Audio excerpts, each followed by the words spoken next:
You, what's going on, y'all? It's J Small Reviews back at it again. We're gonna do a little combination video here. As UM5 rolls on, there's always gonna be stuff to talk about. Another crazy upset to talk about, and just great quality battles all around. But I know it can get a little redundant to do recap prediction. So for this video, I'm gonna give you guys my recap for round two. Everything that I saw. There is one battle I did not get to see. As well as my predictions for the winners of the tournament on June 18th and some of that undercard with some mix and match matchups. So a prediction / recap video, we'll see how it goes. And without further ado, let's get right into the recap first. So to start off, I'm actually going to talk about the battle that I didn't get to watch. Obviously, I'm not going to have much input on it, but I did not get to catch JC versus Head Ice. It was aired after the fact of the three battles that went down a couple hours later, and I got tied up. I got some family in town, so I didn't get to see that, but JC did advance. I'm hearing maybe JC first and third is some of what I heard. I've seen a couple of clips, some good shit that I like from JC. I saw some cool stuff from Ice. But apparently it was a competitive yet comfortable battle. Obviously, that's really my thoughts on it. But JC is advancing to the next round. And he will be actually facing the winner of Truffaut and Sheed, which was Sheed. Now, to go over this battle, obviously, I had it as a pick'em coming in, kind of a toss-up. And I had Truffaut. I just thought that his momentum was good, beating Gagici. Maybe I got caught up in that, but I loved his haymakers and pacing. I still think Foe, I don't think this is a failure of a tournament at all. I think the Gaethje win in itself, is going to do wonders for Foe's career. But in this battle, man, it was really one-sided. Sheed, the best Sheed that I've ever seen. I thought he would have trouble with the second rematch after, the Nun battle. I thought was creatively going to be hard to write for.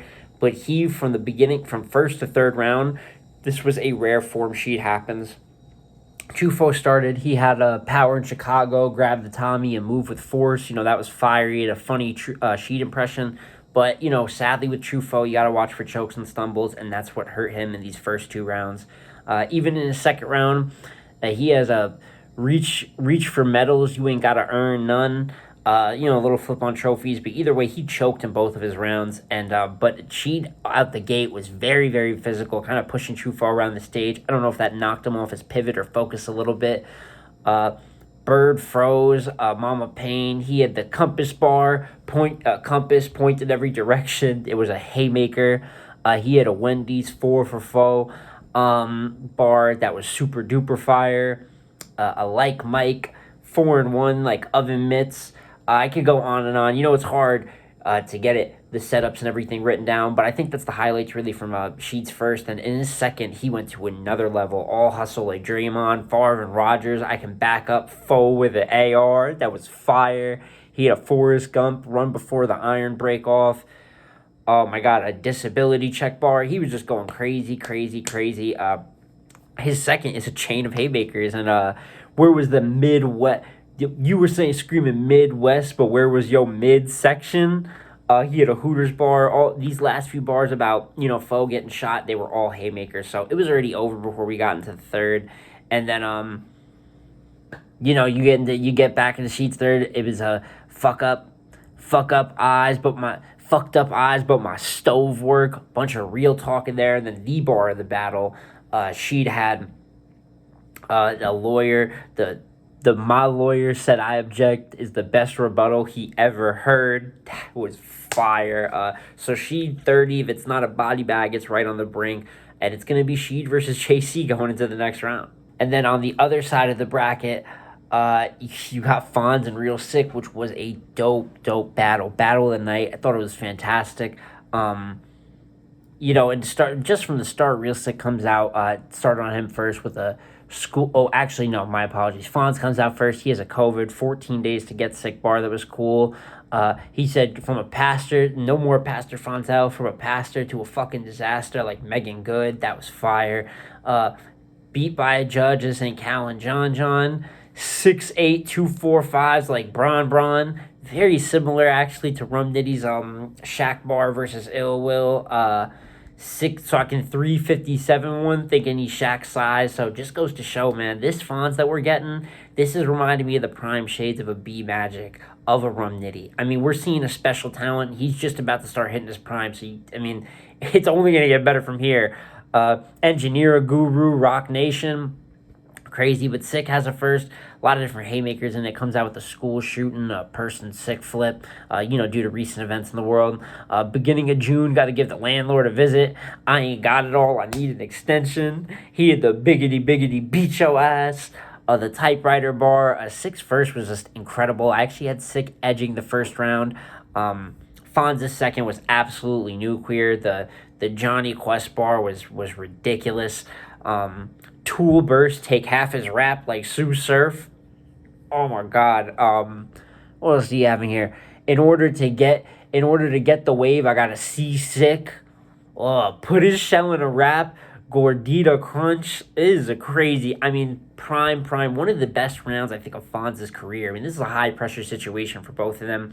I mean, damn near a grudge match and just a powerhouse match for these two young guys. So that was the type of shit I want to see from Fonz. That second from Fonz was top tier. That's the type of shit that makes me want to call you a top tier when I see rounds like that. And Sick actually had a great angle comparing resumes to come out. I feel like Richard Pryor, this shit is fire to me, talking about his style. I actually really like 6 second. Every round of this battle is great. It might get into classic territory, to be honest. It's that high quality of a battle. But Fonz took the second. It was too much. And there's no other way. I thought Sick had a good round, but it was somewhat of an unbeatable second by Fonz, to be perfectly honest with you. So there's 1-1 going into the third, and the third is super debatable. Fonz did win the judge vote by the last round. If Sick won the fan vote by about 100 to 200, so if Quest had sided the third round to Sick when on his judgment, Sick would have won, and if he sided to Fonz, which he did, Fonz won the battle. So it was incredible. But Fonz's third is fire. Have him all morning Sick. He had a sickle cell bar that hit crazy, a sitcom scheme. And then as for 6 third, he did start slow. I thought that was pointed out by Quest. That was a good thing to point out. But he had Sue in the Landlord, he just had Court, and then you had a dollar in a dream. I had a nickel in a nightmare. That for me is what edged me. I had Sick in the third. That was the bar for me that really showed the separation. Incredible, might be a bar of the year candidate. In my opinion, this bar of the year probably. If I had to think about it more, maybe I'd change my mind. But great battle. I had Sick edging first and third, but Fonz won the judgment. Damn near a preference battle, and then that would lead into the last battle that I saw. In the last battle that I was able to see was Swamp versus Nitty. Now, obviously, this is the upset everyone's talking about. Swamp beating Nitty in a judge battle. And, it's crazy. I think on cam, it'll be closer. I'm going to be perfectly honest. Live, I had Nitty second and third. But,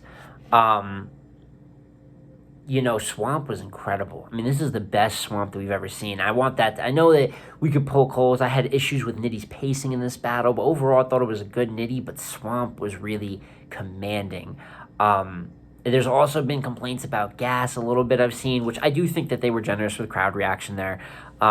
No question. I think the retired bar was a little, overreacted to.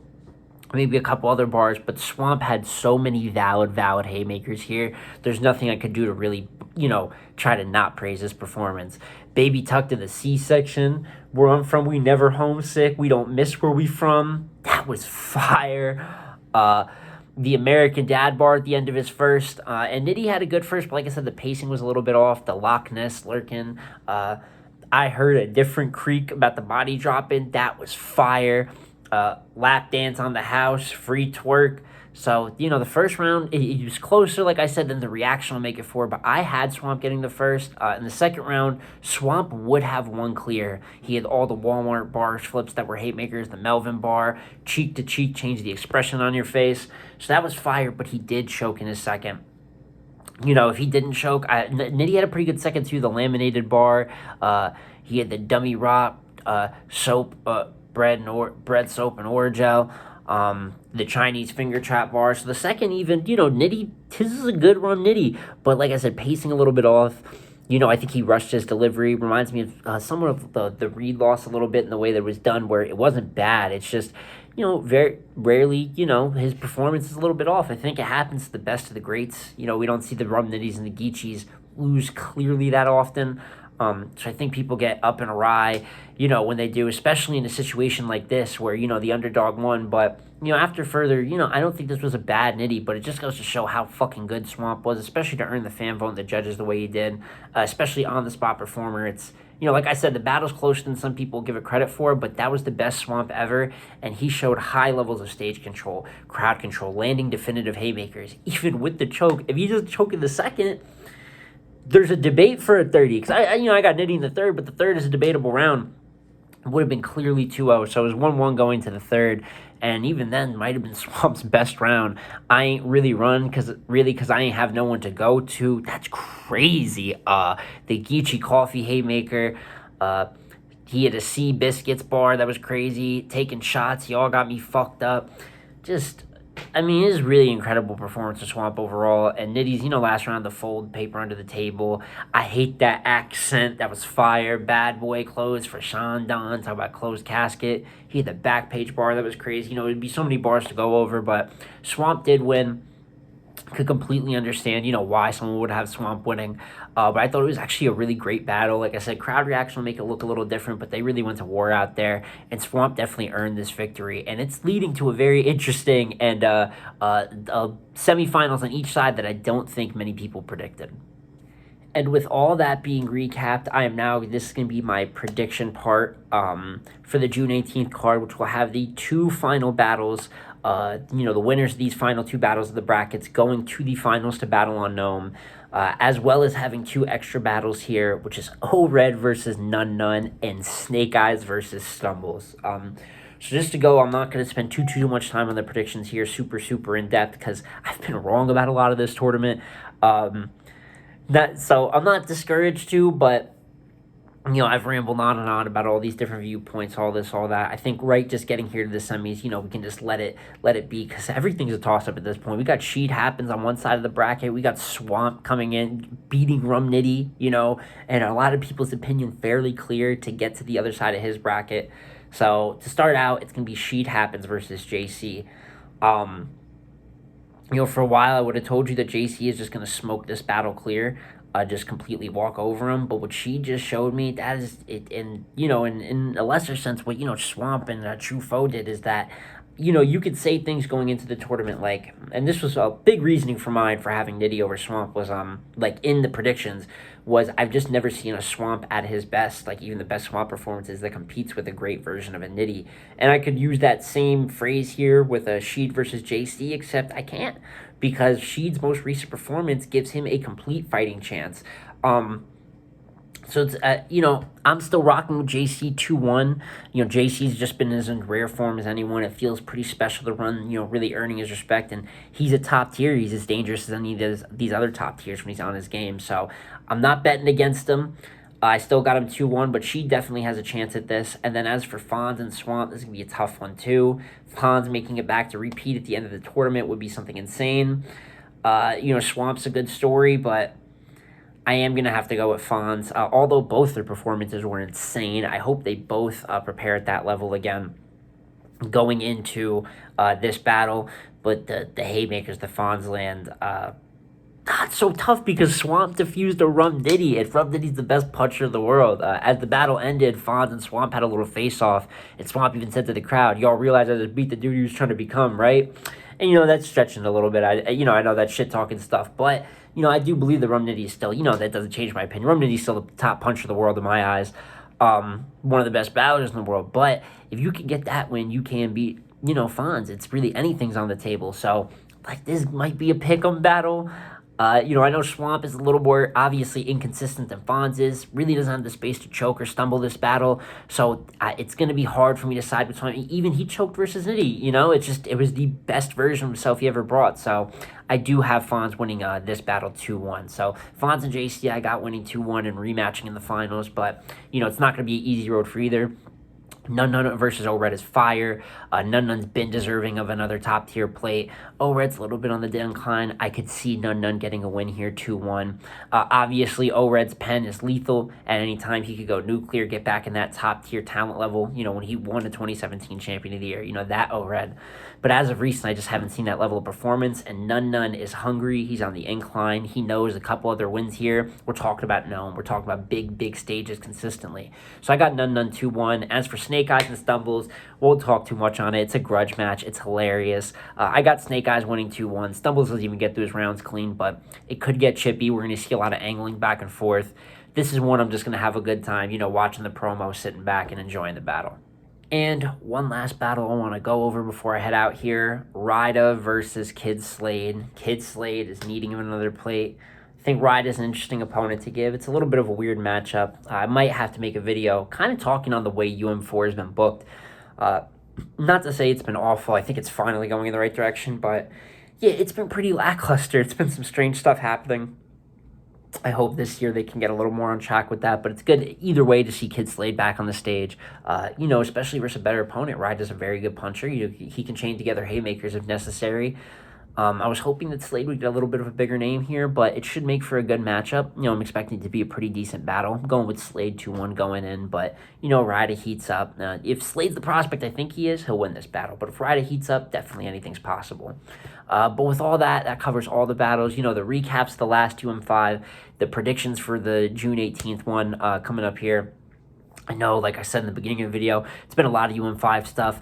I know it gets a little bit redundant after a while. There's UM5 blogs everywhere. Just want to do my part, give you guys a little bit of my thought process, you know, what I thought of the battles and what I think going forward. So we will be covering the June 18th card, and very soon, you know, Gnome announcements, you know, right around the corner. I did purchase my ticket for Gnome, so I'm going to be going regardless. But then we're going to have a lot of content covering Gnome to lead up to that. You know, maybe a little prediction video of what I'd like to see on Gnome. But with that being said, guys, you know, it's been J Smo Reviews here with another video, and I'm out. Peace.